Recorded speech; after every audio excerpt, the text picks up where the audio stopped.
بسم اللہ الرحمن الرحیم۔ معزز سامعین کرام السلام علیکم۔ کہ جس نے قاتلین امام حسین رضی اللہ تعالی عنہ کی ایک لسٹ تیار کی اور ہر یزیدی کو چن چن کر کتے کی موت مارا اور حضرت امام حسین رضی اللہ تعالی عنہ اور شہدائے کربلا کا بدلہ لیا۔ معزز سامعین کرام، آج کی اس ویڈیو میں ہم آپ کو بتائیں گے کہ مختار سقفی کون تھا، اس کا کردار کربلا کے میدان میں کہاں سے شروع ہوا، اور جب حضرت امام حسین رضی اللہ تعالی عنہ کوفہ تشریف لا رہے تھے تو ان کے کوفہ تشریف لانے سے پہلے یزید نے مختار سقفی کو قید میں کیوں ڈالا، اور جب کربلا کے میدان میں حضرت امام حسین رضی اللہ تعالی عنہ کی آل اولاد کو شہید کیا جا رہا تھا تو اس وقت مختار سقفی نے کون سی ایسی قسم کھائی کہ جس قسم کو اس نے قید سے آزاد ہوتے ہی پورا کرنا شروع کر دیا، اور قید سے رہا ہونے کے بعد کس طرح مختار سقفی یزیدیوں پر اللہ تبارک و تعالیٰ کا عذاب بن کر نازل ہوا اور ایک ایک یزیدی کو چن چن کر اس طرح قتل کیا جس طرح یزیدوں نے حضرت امام حسین رضی اللہ تعالی عنہ اور ان کی آل اولاد کو بے دردی کے ساتھ شہید کیا تھا۔ معزز سامعین کرام، اس ایمان افروز ویڈیو کو دیکھنے کے لیے آپ سے گزارش ہے کہ ویڈیو کو اینڈ تک ضرور دیکھیے گا۔ معزز سامعین کرام، مختار سقفی کا پورا نام مختار بن ابی عبید سقفی ہے۔ اس کے والد کا نام حضرت عبید سقفی ہے جو کہ حضور صلی اللہ علیہ وآلہ وسلم کے مشہور صحابی تھے۔ معزز سامعین کرام، مختار سقفی کا کردار واقعہ کربلا میں اس وقت شروع ہوا اور یزید نے مختار سقفی کو قید میں اس وقت ڈالا کہ جب حضرت امام حسین رضی اللہ تعالی عنہ نے اپنے بھائی حضرت مسلم بن عقیل رضی اللہ تعالی عنہ کو کوفہ کے حالات معلوم کرنے کے لیے بھیجا تو مختار سقفی نے حضرت مسلم بن عقیل رضی اللہ تعالی عنہ کا خیر مقدم کیا اور ان کی مہمان نوازی کی اور ان کو اپنے گھر ٹھہرایا۔ لہٰذا جب یزیدی فوج کو اس بات کا پتہ چلا تو جس شخص نے حضرت مسلم بن عقیل کا ساتھ دیا یا ان کی خدمت کی یا ان کے ہاتھ پر بیعت کی، ان تمام لوگوں کو جیل کے اندر ڈال دیا گیا۔ چنانچہ اس وقت قید ہونے والے لوگوں میں سے مختار سقفی بھی تھا جس نے حضرت مسلم بن عقیل رضی اللہ تعالی عنہ کی خدمت کی اور ان کو اپنے گھر میں مہمان ٹھہرایا۔ لہٰذا اس وجہ سے واقعہ کربلا سے پہلے یزید کے حکم پر مختار سقفی کو قید میں ڈال دیا گیا۔ معزز سامعین کرام، مختار سقفی کو جب قید میں ڈالا گیا تو وہ یہ سوچنے لگا کہ حضرت امام حسین رضی اللہ تعالی عنہ کے کوفہ آتے ہی کوفہ کے حالات بہتر ہو جائیں گے اور انہیں قید سے رہائی مل جائے گی، لیکن ایسا نہ ہو سکا بلکہ بدبخت یزیدیوں نے حضرت امام حسین رضی اللہ تعالی اور ان کی آل اولاد کو میدان کربلا کے اندر بے دردی کے ساتھ شہید کر دیا۔ ادھر جب مختار سقفی کو اس بات کا علم ہوا کہ حضرت امام حسین رضی اللہ تعالی عنہ اور آپ کی آل اولاد کو بے دردی کے ساتھ شہید کر دیا گیا ہے تو اس نے قید خانے میں ہی یہ قسم کھائی کہ اگر میں حضرت امام حسین رضی اللہ تعالی عنہ اور آپ کی آل اولاد کو شہید کرنے والے ہر شخص کو قتل نہ کر دوں تو مجھ پر خدا کی لعنت ہو۔ معزز سامعین کرام، مختار سقفی کا شمار ان چند حکمرانوں میں کیا جاتا ہے کہ جنہوں نے بنو امیہ کے خلاف تلوار اٹھائی اور بنو امیہ کے خلاف جنگ لڑی۔ روایات میں آتا ہے کہ مختار سقفی نے 66 ہجری کو اپنی تلوار اٹھائی اور اس جنگ کا آغاز کیا۔ معزز سامعین کرام، واقعہ کربلا کے 6 سال بعد مختار سقفی نے مسلمانوں کے ساتھ مل کر ایک مضبوط حکومت بنا لی اور اپنی اس قسم کو پورا کرنے کے لیے نکل پڑا کہ جو قسم اس نے حضرت امام حسین رضی اللہ تعالی عنہ کی شہادت پر کھائی تھی۔ چنانچہ مختار سقفی نے 6000 ایسے لوگوں کی فہرست تیار کی جو حضرت امام حسین رضی اللہ تعالی عنہ اور آپ کی آل اولاد کو شہید کرنے میں ملوث تھے۔ چنانچہ پھر ایک ایک کر کے مختار سقفی نے ان کو ان کے انجام تک پہنچانا شروع کر دیا۔ ان لوگوں میں سے چند بڑے بدبخت لوگوں کا ذکر کرتے ہیں کہ جنہوں نے واقعہ کربلا کے اندر سب سے زیادہ حضرت امام حسین رضی اللہ تعالی عنہ اور آپ کی آل اولاد کے خلاف بغاوت کی اور سب سے زیادہ ظلم و ستم کیے۔ معزز سامعین کرام، واقعہ کربلا کے اندر حضرت امام حسین رضی اللہ تعالی عنہ کی آل اولاد پر ظلم و ستم کرنے والا ایک شخص عمر بن سعد بھی تھا۔ عمر بن سعد اس لشکر کا سپہ سالار تھا کہ جنہوں نے حضرت امام حسین رضی اللہ تعالی عنہ اور آپ کی آل اولاد کو بے دردی کے ساتھ شہید کیا۔ چنانچہ مختار سقفی نے جب عمر بن سعد کو قتل کرنے کا ارادہ کیا تو مختار سقفی نے اپنی مجلس میں اعلان کیا کہ میں فلاں فلاں صفات کے مالک شخص کو بہت جلد قتل کروں گا۔ چنانچہ آپ کی مجلس میں موجود ایک شخص جس کا نام حسین تھا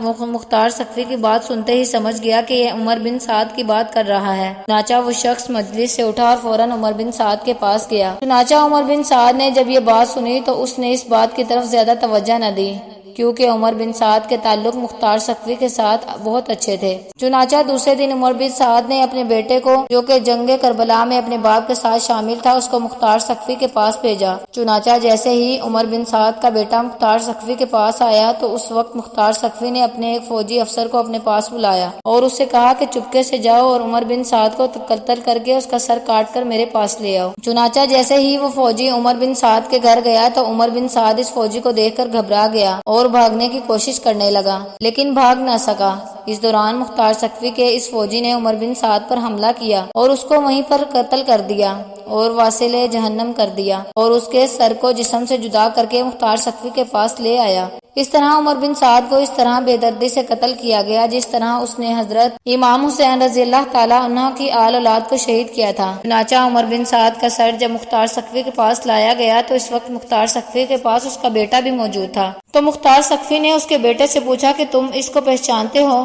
تو وہ بولا کہ ہاں، یہ میرا باپ ہے، اس کے بعد میری زندگی ختم ہو گئی۔ تو اس وقت مختار ثقفی نے اس کے بیٹے سے کہا کہ ویسے بھی تمہاری زندگی کا کوئی فائدہ نہیں۔ اس کے بعد مختار ثقفی نے عمر بن سعد کے بیٹے کو بھی قتل کر دیا۔ اس طرح ان دونوں کو قتل کرنے کے بعد ان دونوں کے سروں کو سیدنا علی مرتضیٰ شیر خدا کے بیٹے حضرت محمد بن حنیفہ کے پاس بھجوا دیے گئے۔ اس کے بعد مختار ثقفی نے خولی بن یزید کو قتل کرنے کا ارادہ کیا اور وہ بھی مختار ثقفی کے ہاتھوں کتے کی موت مرا۔ خولی بن یزید یہ وہی شخص تھا کہ جس نے حضرت امام حسین رضی اللہ تعالیٰ عنہ کا سر مبارک نیزے پر چڑھایا اور کوفہ کے ابن زیاد کے دربار میں لے جا کر خوب انعام و کرام حاصل کیا۔ بعض روایات میں آتا ہے کہ خولی بن یزید یہ وہی شخص تھا کہ جس نے حضرت امام حسین رضی اللہ تعالیٰ عنہ کو آخری نیزہ مارا تھا۔ معزز سامعین کرام، کوفہ کے حکمران بنتے ہی مختار ثقفی نے اپنے ایک سپہ سالار چند فوجیوں کے ہمراہ خولی بن یزید کو گرفتار کرنے کے لیے بھیجا۔ چنانچہ مختار ثقفی کے سپاہیوں نے خولی بن یزید کے گھر کا محاصرہ کر لیا۔ تو جب خولی بن یزید کو اس بات کا علم ہوا تو وہ اپنے گھر کے اندر چھپ گیا اور اپنی بیوی سے کہنے لگا کہ ان سے جا کر کہو کہ خولی بن یزید یہاں پر نہیں ہے۔ لیکن جب سے خولی بن یزید نے حضرت امام حسین رضی اللہ تعالیٰ عنہ کی آل اولاد کو شہید کیا تھا، تب سے اس کی بیوی اسے نفرت کرتی تھی اور دل سے اس کو بالکل بھی اچھا نہیں جانتی تھی۔ چنانچہ خولی بن یزید کی بیوی باہر آئی، اس نے مختار ثقفی کے فوجیوں کو اپنے منہ سے تو یہ کہہ دیا کہ خولی بن یزید گھر پر نہیں ہے، لیکن ساتھ ہی اس نے اپنے ہاتھ سے انہیں اشارہ کیا کہ وہ اندر ہی ہے، آ جاؤ۔ چنانچہ اس طرح مختار ثقفی کی فوج گھر میں داخل ہو گئی اور خولی بن یزید اس وقت اپنے گھر میں چھپا ہوا تھا۔ چنانچہ مختار ثقفی کی فوج نے اس کو گرفتار کر لیا اور اس کو گرفتار کر کر لے جا رہے تھے کہ راستے میں مختار ثقفی کی ان سے ملاقات ہو گئی۔ چنانچہ مختار ثقفی نے خالد بن یزید کو وہیں پر اس کے انجام تک پہنچانے کا ارادہ کیا اور خولی بن یزید کے تمام خاندان والوں کو وہاں پر جمع کیا اور ان کے سامنے اس کی گردن اڑا دی اور اس کے جسم کو آگ میں ڈال دیا۔ روایات میں آتا ہے کہ مختار ثقفی اس وقت تک وہاں سے آگے نہیں بڑھا جب تک کہ خولی بن یزید کی لاش چل کر راکھ نہ بن گئی۔ پھر اس کے بعد خولی بن یزید کی راکھ کو ہوا کے اندر اڑا دیا اور اس طرح خولی بن یزید کا دردناک انجام ہوا اور یہ اپنے کفر کردار کو پہنچا۔ معزز سامعین کرام، اس کے بعد مختار ثقفی نے شمر کو قتل کرنے کا ارادہ کیا جس کا کردار کربلا کے اندر بہت نمایاں تھا۔ یہی وہ شخص تھا جو ابن زیاد کا 4000 کا لشکر لے کر کوفہ پہنچا اور یہی وہ شخص تھا کہ جس نے خیموں کو آگ لگائی اور یہی وہ شخص تھا کہ جس نے ننھی سکینہ کے کانوں سے بالیاں کھینچ لی جس کی وجہ سے اس کے لباس خون سے بھر گیا اور یہی وہ شخص تھا کہ جس نے ننھی سکینہ کے چہرے پر تماچے مارے۔ یہی وہ شخص تھا کہ جس نے حضرت امام حسین رضی اللہ تعالیٰ عنہ کی گردن کو اس کے جسم سے جدا کیا۔ روایات میں آتا ہے کہ سن 66 ہجری میں جب مختار ثقفی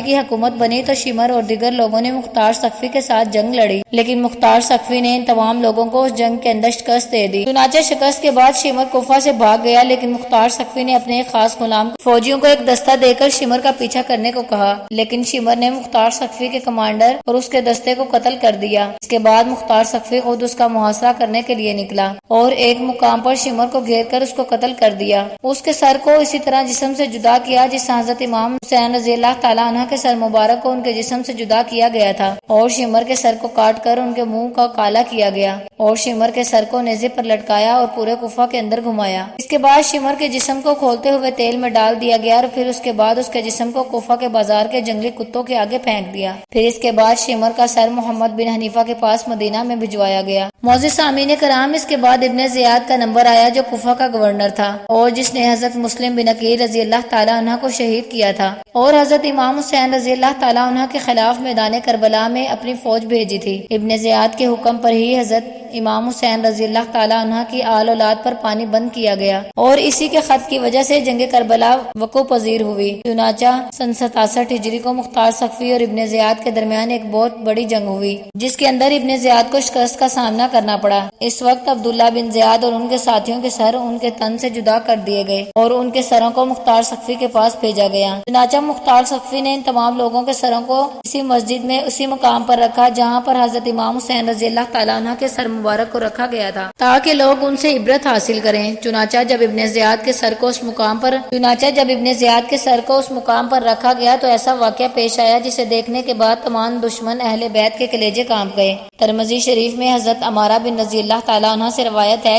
کہ جب مختار سقفی کی فوج کی جانب سے جنگ کے بعد یزید کے عراقی گورنر عبید اللہ ابن زیاد اور اس کے ساتھیوں کے سر کاٹ کر لائے گئے تو ان سروں کو مسجد کے اندر ایک قطار میں لوگوں کی عبرت کے لیے رکھ دیا گیا۔ حضرت عمارہ رضی اللہ تعالیٰ عنہ بیان فرماتے ہیں کہ جب میں مسجد میں پہنچا تو لوگ کسی خوفناک چیز کو دیکھ کر کہہ رہے تھے کہ وہ آ گیا، وہ آ گیا۔ اچانک میں نے دیکھا کہ ایک خوفناک سانپ جو سروں سے ہوتا ہوا عبید اللہ بن زیاد کے نتھوں میں گھس گیا اور تھوڑی دیر اس کے سر میں رکا اور پھر اس کے منہ کے راستے باہر نکلا۔ چنانچہ کچھ دیر بعد دوبارہ شور برپا ہوا کہ وہ آ گیا، وہ آ گیا۔ اس طرح اس نے 2 یا 3 مرتبہ یہ عمل دہرایا اور ابن زیاد کے نتھوں سے داخل ہوا اور اس کے منہ کے راستے سے نکل گیا اور پھر اچانک سے وہ سانپ غائب ہو گیا۔ معزز سامعین کرام، اس طرح کوفہ کے گورنر عبید اللہ ابن زیاد کی دردناک موت ہوئی اور اس کے سر کو کے تن سے جدا کر دیا گیا، جس طرح اس نے حضرت امام حسین رضی اللہ تعالیٰ عنہ کے ساتھ ظلم و ستم کیے تھے۔ اس طرح مختار سقفی نے حضرت امام حسین رضی اللہ تعالیٰ عنہ کے تمام قاتلین کو چن چن کر بے دردی کے ساتھ قتل کیا اور ان کے سروں کو ان کے جسم سے جدا کیا اور ان کو اسی طرح دردناک موت دی جس طرح ان ظالموں نے حضرت امام حسین رضی اللہ تعالیٰ عنہ اور آپ کی آل اولاد کے ساتھ ظلم کیا تھا۔ معزز سامعین کرام، اللہ تبارک و تعالیٰ سے دعا ہے کہ اللہ تبارک و تعالیٰ ہمیں اہل بیت کی سچی اور پکی محبت نصیب فرمائے۔ معزز سامعین کرام، اگر آپ کو آج کی ویڈیو پسند آئی ہو تو ویڈیو کو لائک کیجیے گا اور شیئر کیجیے گا۔ میرے چینل انم